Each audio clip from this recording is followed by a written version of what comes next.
우리가 신앙인으로서 하나님을 믿는 사람으로서 진정한 신앙인의 용기를 가지고 살아가는 것이 필요합니다. 진정한 신앙의 용기는 무엇일까? 겟세마네 동산에서 애절하게 기도하시고 예수님과 그 제자들이 내려오시다가 유다가 이끌고 온 로마 병정들과 바리새인들이 보낸 하수인들과 대제사장들과 맞닥뜨렸을 때 어떤 사건이 발생하고 그 사건을 통해서 우리는 진정한 신앙의 용기가 무엇인지를 발견할 수가 있었습니다. 베드로의 혈기, 베드로의 그 칼 휘두르는 모습, 그것이 진정한 용기가 아니었습니다.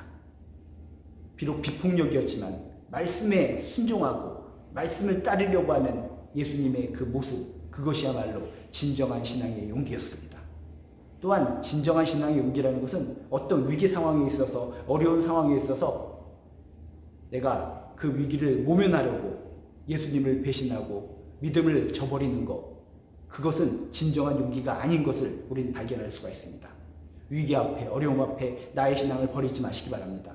평안할 때, 즐거울 때 나의 신앙을 드러내놓고 나는 신앙입니다, 하나님의 제자입니다, 하나님을 믿는 사람입니다 라고 떠버리다가 위기 상황, 어려운 상황 속에서 난 하나님 모릅니다, 예수 모릅니다, 난 믿음 생활 안 합니다, 이렇게 얘기한다면 이것은 진정한 신앙인의 용기가 아니다 라고 하는 것을 또한 오늘 말씀 베드로의 모습을 통해서 발견할 수가 있습니다. 요한복음 18장 17절에 보면 이런 내용이 나옵니다. 문 지키는 여종이 베드로에게 말하되 너도 이 사람의 제자 중 하나가 아니냐 하니 그가 말하되 나는 아니라. 무슨 얘기입니까? 예수님이 잡혀간 것을 끝까지 쫓아간 사람이 바로 베드로였는데 쫓아가다가 결국은 잡혀 들어갔을 때 그 문 밖에서 기다리게 됩니다. 기다리고 있었을 때 그 문 지키는 여종, 그리고 주변에 있는 많은 사람들이 베드로를 보면서 이야기하는 겁니다. 아, 너도 예수의 제자가 아니냐? 너도 예수의 제자가 분명하다. 예수와 함께 있던 자가 분명하다 라고 이야기했을 때 자신도 체포될까봐, 자신도 해코지될까봐 무서워서 예수님의 제자인데도 불구하고 난 예수님의 제자가 아니요, 난 예수를 모르오 라고 예수님을 3번이나 베드로는 부인했다는 것입니다. 아까 칼부림했을 때는 그것이 용기 있는 모습 같았는데 지금의 이 모습을 보니까 베드로는 진짜 용기 있는 자가 아니었구나. 위험한 상황, 자신이 위태로운 상황에 처하게 되자 과감하게 예수님을 모른다고 하고 예수님의 제자인 것을 부인하고 거부한 이 베드로의 모습, 이런 모습을 볼 때 진정한 신앙인의 용기라는 것은 어렵고 힘들고 위기가 있는 상황 속에서 당당하게 난 크리스찬입니다, 난 예수를 믿는 사람입니다 라고 밝히는 것이 진정한 신앙인의 용기인 것을 우리는 깨달을 수 있다는 것입니다.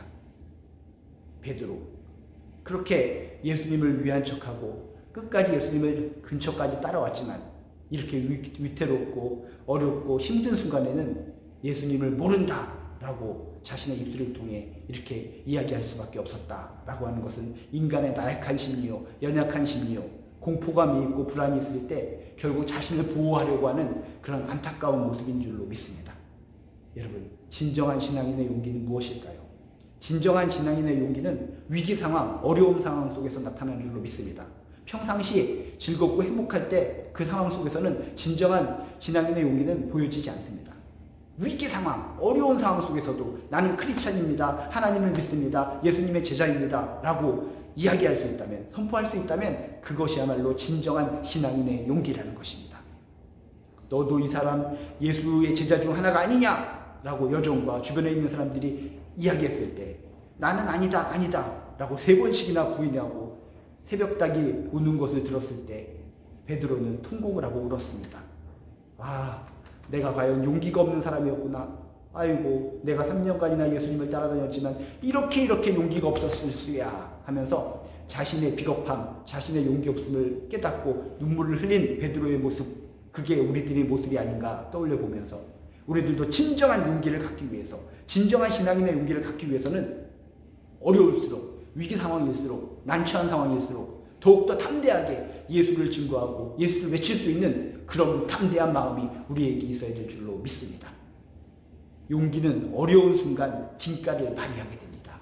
위기를 만났을 때 흔들리지 않는 것이 바로 진정한 용기인 줄로 믿습니다. 여러분, 이 힘들고 어려운 시대에 예수 믿는 것이 정말 난처하게 보일 수도 있고 예수 믿는 것이 곤욕스러워질 수 있는 이런 시대 속에 여러분 당당하게 많은 사람들 앞에서 난 예수 믿는 사람입니다 라고 밝힐 수 있는 진정한 용기가 있으시길 주님의 이름으로 축복합니다. 신앙인의 진정한 용기는 뭐라고요? 위기를 모면하라고 예수를 배신하지 않는다. 위기 상황 속에서, 어려운 상황 속에서, 고통이 다가오는 상황 속에서 더욱 빛처럼 소금처럼 예수의 제자인 예수 믿는 것을 밝힌다. 그것이 신앙인의 진정한 용기인 것을 깨닫게 되시기를 주님의 이름으로 축복합니다.